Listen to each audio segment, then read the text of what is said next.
Hi, isang mapagpalang araw muli sa inyong lahat, sa lahat na viewers ngayon. Narito po muli ang Kingdom Faith Ministry in Christ. At ako po si Pastor Sanjay Ridula. Muli po tayong mag-aaral, muli po nating pakinggan ang salita ng Diyos. Muli nating tanggapin ang katotohanan sa gabing ito. Isang napakagandang topic o pag-uusap ngayon ang aking ibabahagi sa inyo sa ngalan ng ating Panginoong Hesukristo.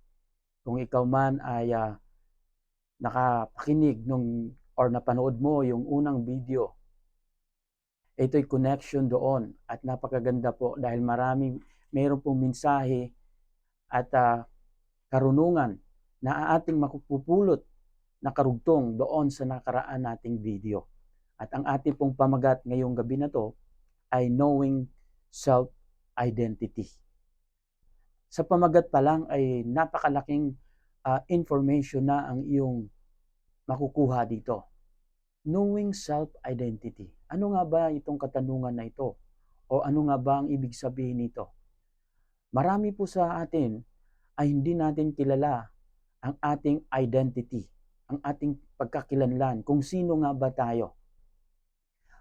Nang dahil sa ating kamangmangan bilang isang tao, bilang mga nilikha ng Diyos, maraming nagsasabi kung ano-ano mga salita ang binibitaw para sa atin na ikaw ay ganito, ikaw ay wala nang maiambag sa lipunan. Marahil may nagsabi sa iyo na ikaw ay wala kang magawang mabuti, sa kalamang palamunin, o anumang mga salita, mga negatibong salita na iyong naririnig mula sa ibang tao.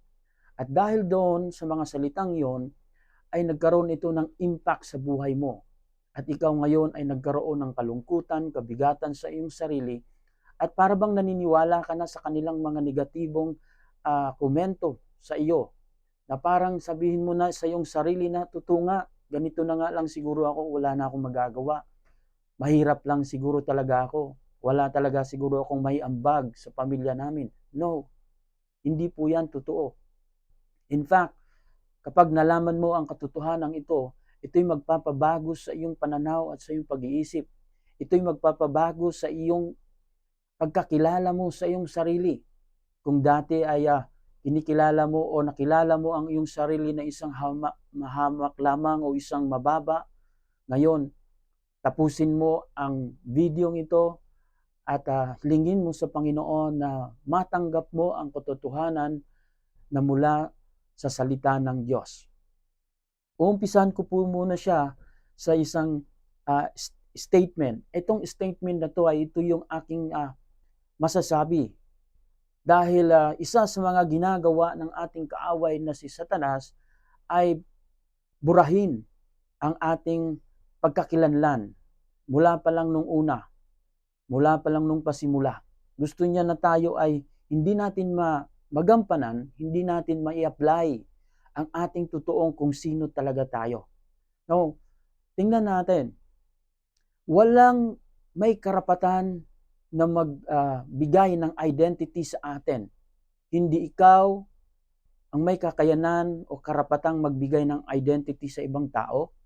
Hindi rin ako ang may karapatan o kakayanang kilalanin o magbigay ng identity mo or sa ibang tao. Bakit? Kasi kung sino man ang may karapatan na ibigay sa atin ang tamang identity ay siya lamang Panginoon. Siya lamang ang lumikha sa atin at siya lamang ang may karapatan at alam niya kung ano ang kanyang nilikha at ano ang magagawa ng kanyang nilikha. Dahil dyan, dahil ang tao ay hindi konektado sa karunungan o sa kaalaman o katotohanan mula sa Panginoong Diyos na lumikha sa Kanya, ito'y nagbubunga ng maling komento sa kapwa. Saan ba nagsisimula yan? Yung maling pagkakilala o maling komento sa kapwa niya. Ito'y nagsisimula sa gawain ng kaaway na si Satanas. Narito po ang aking unang statement bago po tayo magpatuloy. At the beginning of man, we had the original culture of living. Ito po yung una kong komento. Sa pasimula pa lang na nilikha ng Diyos ang tao, at nang nakasama niya doon sa Garden of Eden, tayong mga tao ay meron na tayong original culture of living. Meron tayong pamumuhay na original. At itong pamumuhay na ito ay isang pamumuhay na kalugod-lugod, tama, nararapat sa paningin ng Panginoon. Kung kaya't sinabi ng Panginoon sa kanyang paglikha, it is good. And then, pangalawa na kong komento is, Satan makes us busy of doing good things but not the right things in life. Isa sa mga gawa ni Satanas upang tayo ay malinlang ay binibigyan niya tayo ng mga gawain o paniniwala na akala mo good, mabuti. Dahil maraming tao ang natutuwa, maaaring nakinabang sila sa iyo, or maaaring ang ginawa ng ibang tao sa iyo ay mabuti at nakinabang ka. Pero pilit ngayon itinatago ni Satanas yung tinatawag na right thing to do. At yan ay nagbubunga ng maling kultura at nabura din ang tamang pagkakilala ng tao. Dahil nagbunga ito ng wrong understanding sa ating lahat. Wrong identity. Of course, kung sa araw-araw gagawa ka ng mabuti, puro mabuti, sobrang busy mo sa kabutihan, ngunit hindi mo nagawa yung tama, at the end of your life ay mauwi ito sa failure. Bakit? Dahil doing good is not the same as doing right. Dahil ang paggawa ng tama, ito ay base sa instruction, base sa direction na pinapasunod sa iyo or mga instruction na pinapagawa sa iyo. At mayroon tong tinatawag na mission to be accomplished. Now, ma-accomplish mo lang ang isang mission ng isang gawain kung ikaw ay sumunod sa tamang instruction or tamang katuruan, tamang pagsunod o paghakbang ayon sa sinasabi sa iyo ng nagbigay sa instruction. At yan ang ating Panginoon. So doing wrong instruction, it will lead you to failure. And then yun ang nakikita ng tao sa atin. Na failure ka, wala kang naabot sa buhay, wala kang narating sa buhay. Bakit? Dahil lang din yan sa nakikita nila sa ginagawa ng tao. Kung kaya't ang tao ay kulang sa karunungan, kulang sa information na tama, na akala niya ang kanyang ginagawa ay tama, so naubos niya ang kanyang panahon sa kakagawa ng mabuti, pero hindi naman nagawa yung tama.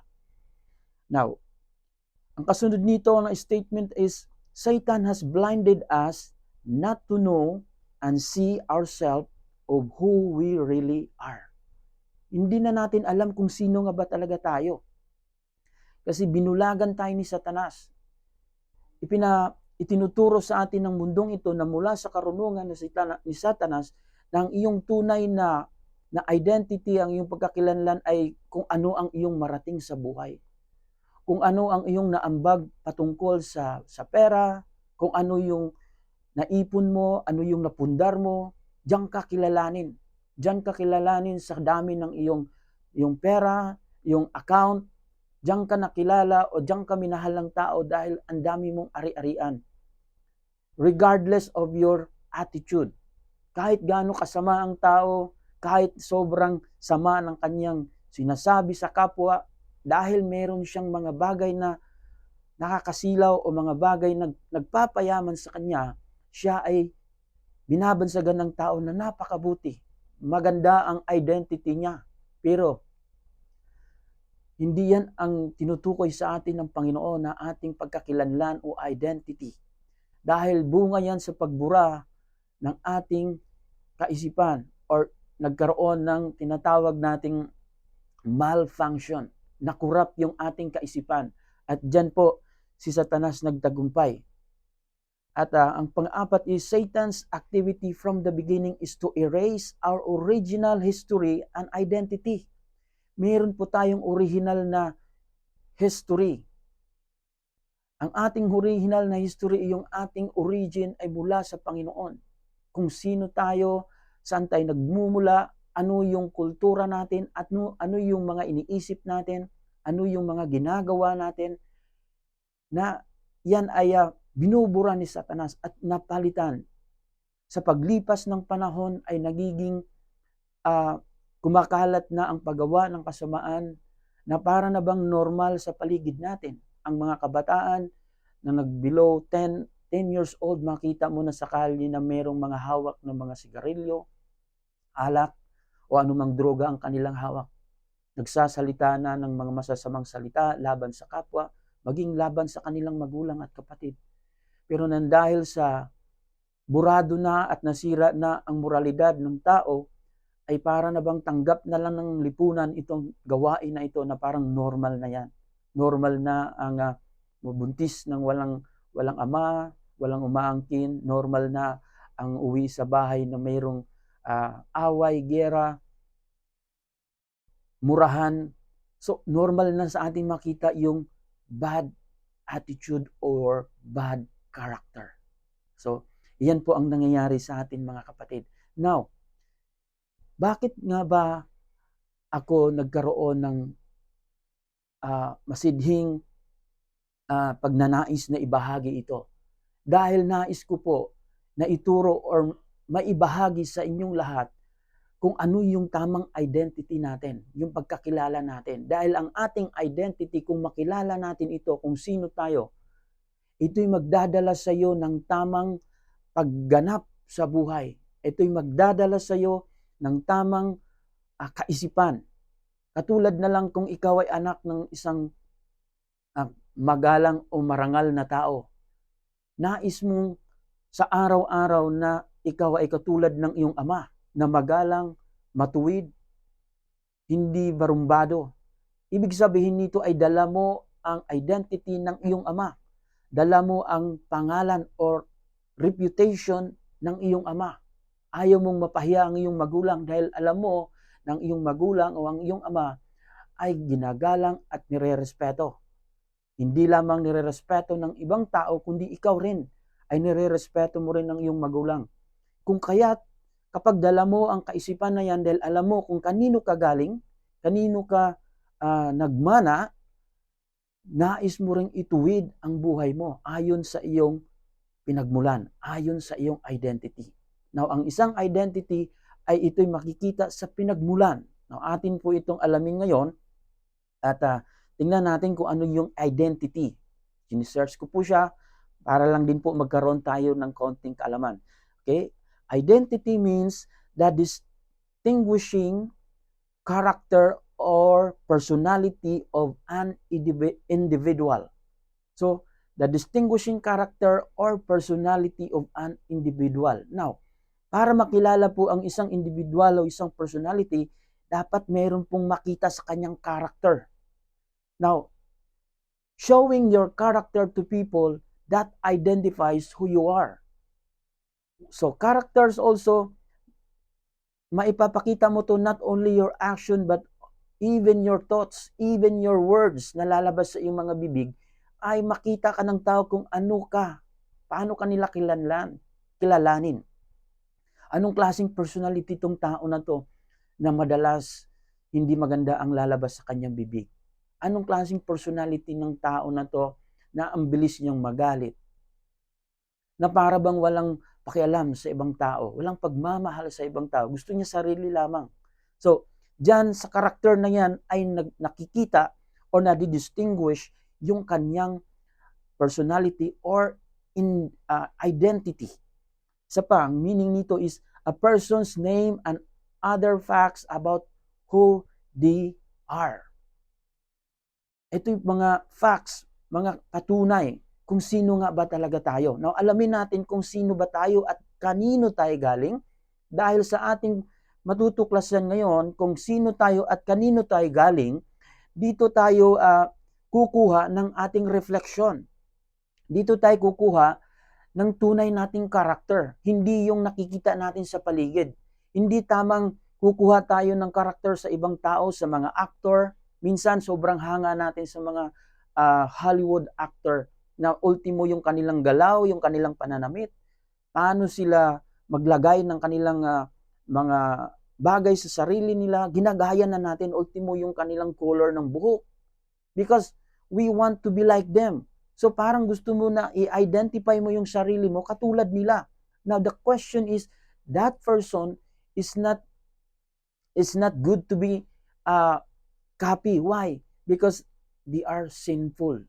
Katulad din natin na mayroong mga maling nagagawa. So hindi pwedeng kopyahin natin yung mga buhay na yan dahil kung hindi mo lang alam siguro sa likod ng paghahanga mo sa kanila, ilang beses na rin siguro silang gaano kadumi yung kanilang pag-iisip or gaano kadumi yung kanilang pamumuhay or ilang beses na silang naghiwalay sa kanilang mga asawa. Minsan, sobrang hanga natin dito kay sobrang gwapo, sobrang galang. Yan lamang yan sa pelikula or sa television. Hindi yan nagpapakita ng tunay niyang identity. Pero kung nandun ka sa likod ng camera na yan, matutuklasan mo kapatid na hindi rin pala siya karapat-dapat na kopyahin. Now, kung saan nga ba tayo kukuha ng tamang identity or saan tayo magkopya ng tamang identity, wala nang iba kung saan tayo nagmumula. Tayo ay nagmumula sa Diyos o sa ating Panginoon na siyang lumikha sa atin. Now, tingnan natin to. Genesis chapter 1, 26 to 27. Makikita mo dito kapatid kung saan ka nagmumula. Dahil kung saan ka nagmumula, ito'y magbibigay sa iyo ng kakilanlan o identity. Sabi diyan, then God said, let us make mankind in our image. Nilikha tayo o kinikreate tayo ng Panginoon katulad ng kanilang wangis. Wangis ng Panginoon ang naging raw material ng paglikha ng tao. Now, ang ibig sabihin po ng wangis or image, hindi ito physical na anyo, kundi ito'y character. Now, ang Panginoon ay walang physical na anyo. Ang Diyos ay walang physical na anyo. Dahil ang Diyos ay espiritu. At ang espiritu ay may characteristics. Ganon din ang tao na nilikha ng Diyos. Una niyang nilikha ang tao sa espiritu. Sabi niya, let us make mankind in our image, in our likeness, so that they may roll over the fish in the sea and the birds in the sky, over the livestock and all the wild animals, and over all the creatures that move along the ground. So God created mankind in His own image. So kung ang Panginoon nilikha niya ang isda mula sa material na sa tubig, at kung nilikha naman ng Panginoon ang halaman o ang mga kahoy mula sa raw material sa lupa, ang tao ay nilikha niya na kumukuha siya ng raw material mula sa kanya. Amen? Kasi akala natin ang tao ay nilikha mula sa putik. No. Hindi po ang tao nilikha mula sa putik.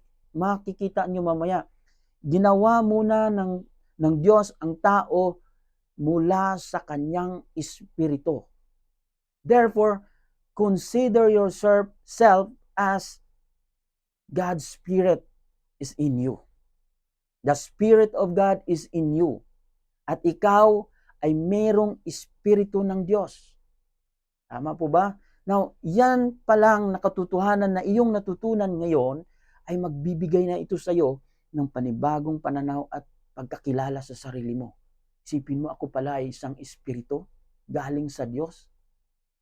Now, itutuloy natin mamaya.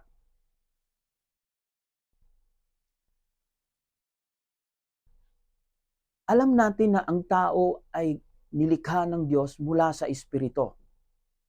Espiritu ng Panginoon ang nagiging raw material. Now, ano ba yung katawan? Yung katawan ay yun yung putik na pinorma o hinulma ng Panginoong Diyos at doon inilagay yung espiritu. Dahil ang katawan ay kailangan niyan dito sa lupa, sa mundo, upang dito siya kikilos at gagalaw. Amen? So, kailangang maunawaan mo yung identity mo. You are spirit at inilagay sa isang katawan at ang katawan na yan, yung flesh na, etong katawan natin na flesh, ito'y nagiging container ng espiritu na mula sa Diyos. At you are spirit. At nagkaroon ka ng soul. Ano ba yung soul? Yung soul ay yan ang iyong iniisip, yan ang iyong nararamdaman, at yan ang iyong mga nais. The soul is composed of mind, will, and emotion. So ganyan kaganda ang paglikha mo, kapatid. Ganyan kaganda nilikha ng Diyos. At in fact, iniingatan ka ng Panginoong likhain na hindi siya magkamaling likhain ka. Inilagay niya ang kanyang character na ang kanyang espiritu sa iyo upang ikaw ay darating ang araw dito sa lupa na ito'y iyong gampanan katulad ng kanyang pagkilos, katulad ng kanyang pag-iisip, katulad ng kanyang mga ginagawa. So therefore, our identity is from God. Our identity is the characteristic of God. Hindi ang mundong ito ang magbibigay sa atin ng kakilanlan or identity. Hindi ang kapitbahay mo, hindi yung kaibigan mong lasinggo, o hindi yung mga taong minamaltrato ka ang magbigay sa iyo o tanggapin mo na identity mo. You will only receive the true identity that comes from the Maker or the Creator, at yan ang ating Panginoong Jesucristo o Diyos.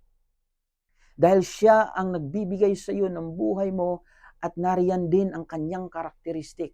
Isa sa mga karakteristik na meron ka galing sa ating Panginoon ay ang karakteristik na mapagmahal.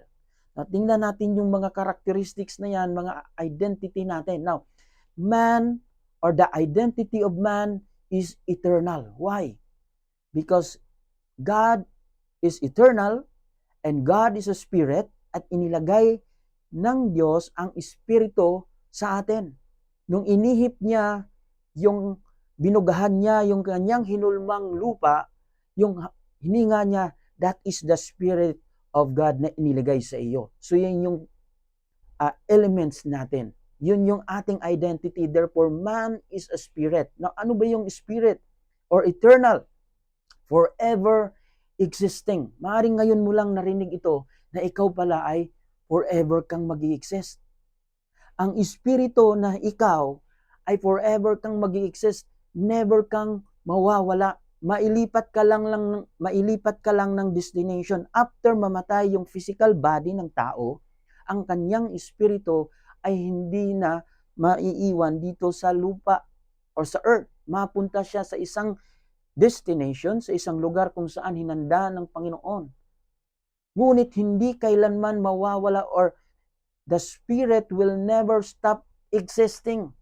Kaya nga, ito'y napakagandang katotohanan na malaman mo na ikaw pala na isang tao na espiritu galing sa Diyos, inilagay lang sa katawang lupa, at ang katawang lupa ay mayroong katapusan. Ito'y mamamatay physically, but the spirit that nilagay ng Panginoon sa iyo na ikaw na isang espiritu ay hindi kailanman matatapos ang inyong existence. Mailipat ka lang sa ibang lugar. Di ba ang ganda ng katotohanan na yan? Kaya mga kapatid, kung nagkaroon ka ng kabigatan, problema dito sa lupa, akala mo sobrang hirap na, mga kapatid, huwag kang mag-alala, dahil ang paghihirap natin dito sa lupa o ang mga problema natin, kalungkutan sa lupa, ay only temporary lamang. Kaya mayroon kang hope, mayroon kang pag-asa. There is God's promise sa ating lahat in heaven. Kasama niya, mayroong pangako ang Panginoon. Therefore, look for that promise. Tingnan mo yung pangako niya ng Panginoon, dahil ito'y magbibigay sa atin ng joy. Ito'y magbibigay sa atin ng sigla. Kaya nga, mga kapatid, isang magandang katotohanan na dapat ingatan natin ang ating espiritu, or pahalagahan natin o pahalagahan mo ang iyong espiritu, sapagkat ang iyong espiritu ay siyang haharap sa ating manlilikap one day, isang araw. Kaya ang Panginoon ay sobrang nagsisikap na ang espiritu ng tao ay maligtas.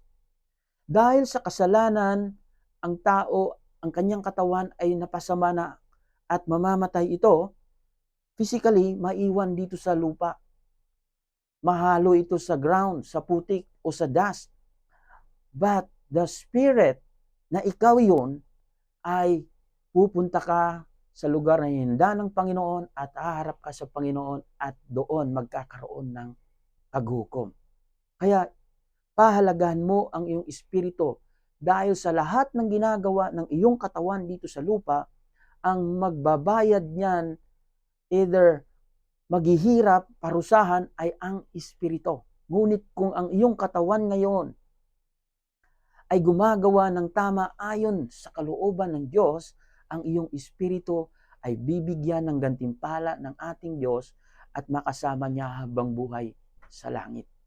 Makasama niya sa isang masaya, masagana, at walang kalungkutan na pamumuhay.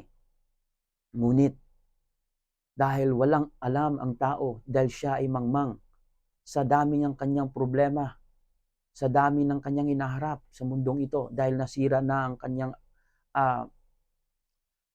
pag-iisip, dahil sinira ng ating kaaway na Satanas, tinuturuan ng maling information, nawala sa kanyang moralidad, naging immoral ang kanyang pamumuhay. Therefore, ang kanyang katawan ay gumagawa ng lahat ng karumaldumal o karumihan sa paningin ng Panginoon.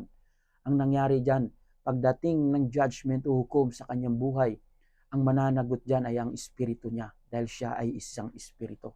Kawawa ang espiritu pagdating ng panahon. Bakit? Dahil haharap siya sa kasalanan na ginawa ni body ng katawan mo. Kaya ngayon na ikaw nakikinig ngayon, pahalagahan mo at intindihin mo ang karunungang ito dahil ito'y magliligtas sa iyo, makakatulong itong maligtas mo. Hindi ikaw nga tunay na ang makakaligtas, but makakatulong ito sa iyo na mailigtas ang iyong espiritu sapagkat nagkaroon ka ng information na mula sa Panginoon. Ang kasalanan ng katawan ay pananagutan ng espiritu. At si espiritu ang maghihirap doon sa tinatawag na impyerno, everlasting torment, everlasting punishment. Araw at gabi, siya ay maghihirap at paparusahan doon sa impyerno. At ang masama pa nito, kapatid, intindihin mo to, makinig ka. Kahit ang isang espiritu ay nagdurusa na doon sa impyerno, sa apoy, araw at gabi, ang pinakamasakit pa nito ay hindi nawawala sa kanya ang kanyang alaala. Ibig sabihin nito, kapatid, ng isang espiritu na nasa loob ng impyerno na pinarusahan araw at gabi ng walang humpay o habang panahon, eternal torment ang tawag ng Biblia dito. Nasaktan na nga ang kanyang karamdaman, ang kanyang spiritual body, nasaktan pa ang kanyang kaisipan at damdamin. Bakit? Hindi nawawala sa kanya ang kanyang pag-iisip. Naalala niya ang kanyang mga maling desisyon habang siya ay nabubuhay. Habang siya ay nagdurusa sa sobrang hirap at pinagsisisihan niya naman ngayon yung kanyang pagtalikod sa kalooban ng Diyos. Sinasabi niya siguro sa kanyang sarili, sana nakinig ako sa mga pinapadala ng Panginoong Diyos na mga mensahidor, mga pastor, mga nagtuturo patungkol sa kaligtasan, sa kalooban ng Diyos, sa kaharian ng Diyos. Ngunit nadala ako sa mga barkada, sa mga saya na ino-offer ng mundong ito. Nadala ako sa mga vices, mga bagay na umaakit sa atin dahil gusto kong maging masaya parati. Mga kapatid, ganun nag-iisip ngayon ang nasa impyerno, ang nasa paghihirap.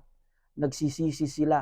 At isa pang malungkot na katotohanan, habang sila ay natatakot, nagsisisi doon, nahihirapan, natatakot din sila na dumating ang araw na ang kanilang mga mahal sa buhay ay darating din mapunta katulad nila na nasa impyerno. Sila din ngayon ay natatakot na sana hindi darating yung aking anak dito. Sana yung anak ko ay hindi mapunta sa impyerno katulad ko. Sana yung mga mahal ko sa buhay hindi rin makarating sa impyerno na pinaghirapan ko na ngayon. Kung meron lang sana akong pagkakataon na kausapin sila, kahit isang minuto lang bababa ako sa lupa para bigyan ko ng babala yung aking asawa, yung aking anak na sumunod sa Panginoon, tanggapin ang Panginoon. Sana mabigyan ako ng pagkakataong ito.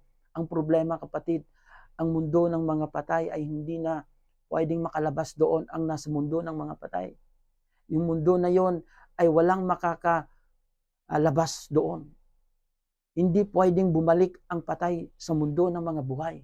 Kaya kung meron mga kwento na nagpakita si ganito, ganyan, yan ay mga deception ni Satanas. Dahil kung talagang totoo nga sila na yun yung kamag-anak nila o magulang nila ang nagpakita sa kanila, dapat nagsabi na sila sa tao na yun na, anak, ako'y nasa langit ngayon. Tinatamasa ko ngayon ang kaligayahan. Dapat sumunod ka rin sa akin sa ngalan ng ating Panginoon, sa pagsunod sa kalooban ng Diyos. Wala silang sinasabing message, puro pakita-pakita lang.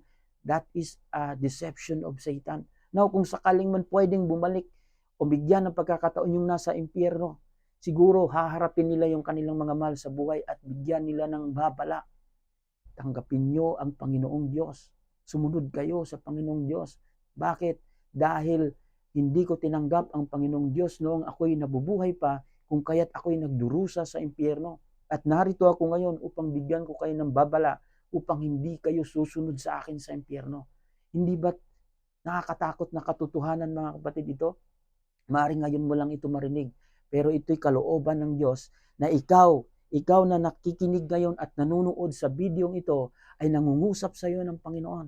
Maaaring maraming beses nang nilapitan ka ng mga padala, lingkod ng Panginoong Diyos upang ikaw ay maturuan, mabigyan ng guide ang iyong buhay.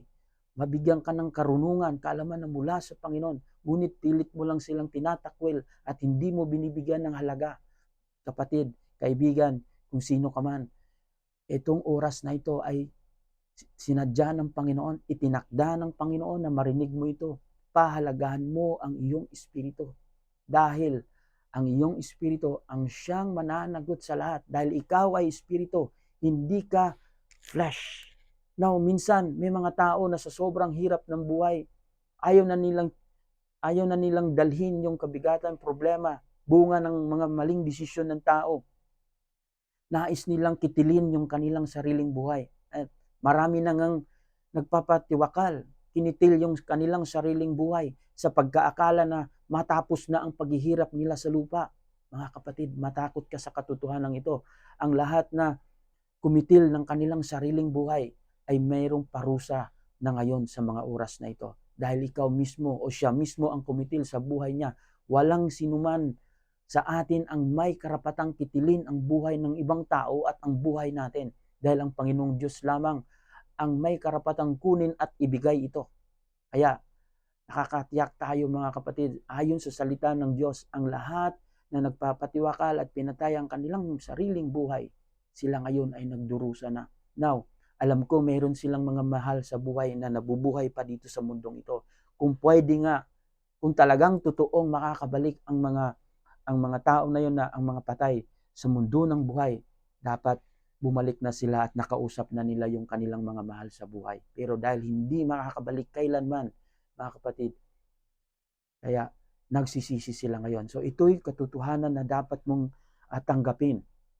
Ingatan mo ang iyong espiritu, pahalagahan mo ang iyong espiritu dahil ikaw ay espiritu na galing sa Panginoong Diyos. Now, hindi ba kaya natin gawin ang pagsunod sa Panginoon? Kaya, dahil hindi tayo nire-required ng Panginoon dyan kung hindi niya inilagay sa atin. Kaya mayroon tayong tinatawag na faith dahil ang Panginoon ay mayroong pananampalataya. So magtiwala tayo. So faith is trusting in God, in His Word and His promise. Nangako ang Panginoon. Nangako ang Panginoon na kung sino man ang tatanggap sa Kanya na Diyos at tagapagligtas, Panginoon, Diyos at tagapagligtas, siya ay maliligtas, ang kanyang espiritu ay maliligtas. Tanggapin natin at sumunod tayo sa Kanya dahil sinabi niya ito at ito'y totoo at gagampanan at gagawin ng Panginoon. Mayroon kang karakteristik na mula sa Panginoon. Ito yon, goodness. Hindi ka talaga masamang tao, kapatid, kaibigan.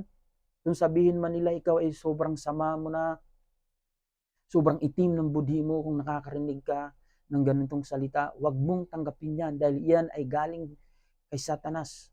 Ang mga tao niya na nagsasabi sa iyo ay naging biktima lamang din ng kamangmangan sa katotohanan. Dahil walang nagtuturo sa kanila sa katotohanan, therefore, madali lamang sa kanila na magbanggit ng kasinungalingan. Pero ang katotohanan, kapatid, ikaw ay nilikha ng Diyos na mayroong karakteristik na mula sa Diyos. Ikaw ay mabuti, mayroong goodness sa iyo, mayroong kang heart that reflects the excellent character of God. Basta't nalaman mo lang, alamin mo lang ang katotohanan kung sino ka at ano ang karakteristik ng Panginoon, yan ay meron ka din, kapatid. Ang Panginoon ay mapagmahal. Hindi ba't nagmahal ka din? Handa kang magsakripisyo, mapagod para sa iyong minamahal sa buhay? Yan ay isa sa karakteristik natin na galing sa Panginoon. Dahil yan ay nilagay sa atin ng Panginoon. Meron ka ring karunungan, wisdom. Wisdom, ang ibig sabihin is understanding of God's truth that guides your action. May mga karunungan sa mundong ito na nagbibigay ng maling information na naliligaw na ang tao sa Panginoon or napalayo siya sa Panginoon. Dahil ang information or knowledge na kanilang sinusunod at ina-apply, ito'y mali mula sa kaaway na si Satanas.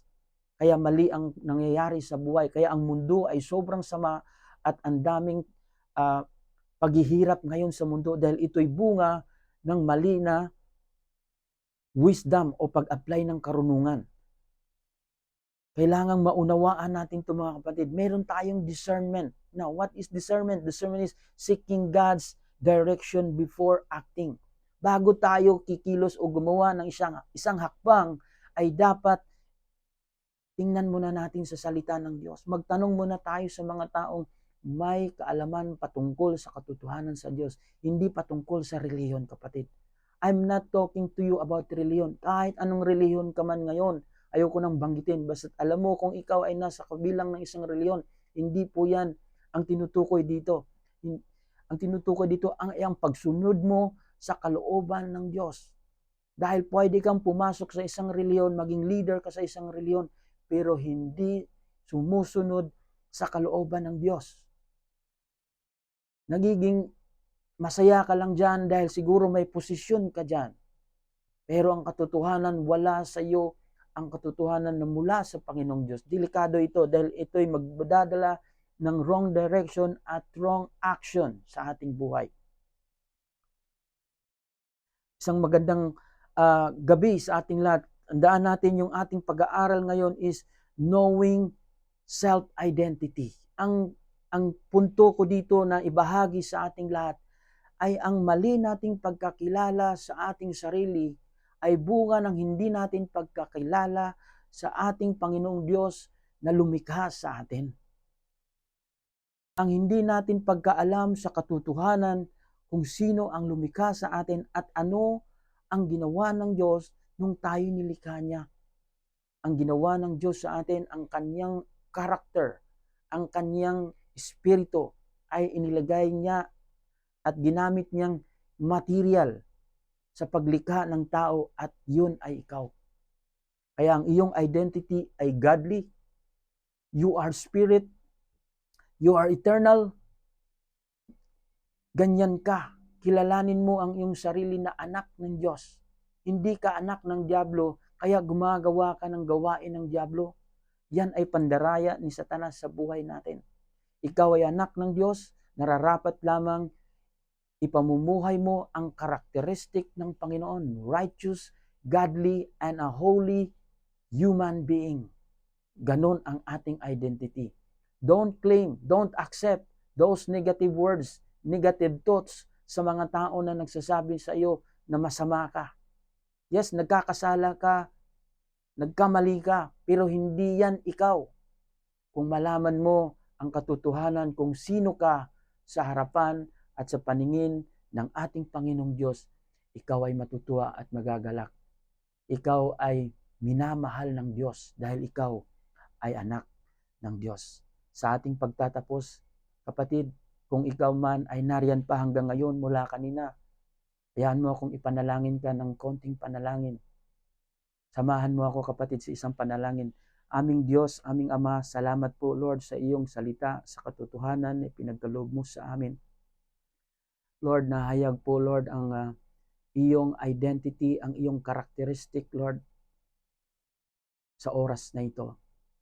Lord, kung sino man ang nakikinig ngayon at nanonood ng videong ito, ang dalangin ko, Panginoon, na ikaw ay mangusap sa kanya, Lord, at tanggalin mo sa kanyang puso't isipan ang maling pagkakilala, wrong identity, the spirit of wrong identity ay tanggalin mo sa Kanya in Jesus' name. At siya po, Panginoon, ay bigyan mo ng karunungan, kaalaman, patungkol kung sino siya, patungkol kung paano mo siya nilikha, Panginoon. Nilikha mo siya, Lord, ayon sa iyong wangis. Nilikha mo kami ayon sa iyong image, character and likeness. Our identity is you. Salamat, O Diyos, sa katotohanan ito. Mula ngayon, sa oras na ito, dalangin ko na siya ay magbabago na or baguhin na ang kanyang pagkakilala sa kanyang sarili. At siya ay anak mo. Therefore, magbabago ang kanyang karakter, ang kanyang kilos, ang kanyang sasabihin at ang kanyang pananaw sa buhay. May magandang nag-aantay sa ating lahat sapagkat ang Diyos na ating Ama na lumikha sa atin ay may inaabang o hinahandang kabutihan para sa atin. Maraming salamat sa iyo, Panginoon. Ito po ang aming samot dalangin sa pangalan ni Jesus. Amen. Kapatid, kung nandiyan ka pa ngayon, makakatulong ka sa ministering ito sa pamagitan ng pag-share at pag-comment dito. Mag-share ka at mag-comment. Kung maaari, maglagay ka ng all glory to God. Maraming salamat. God bless. Bye-bye.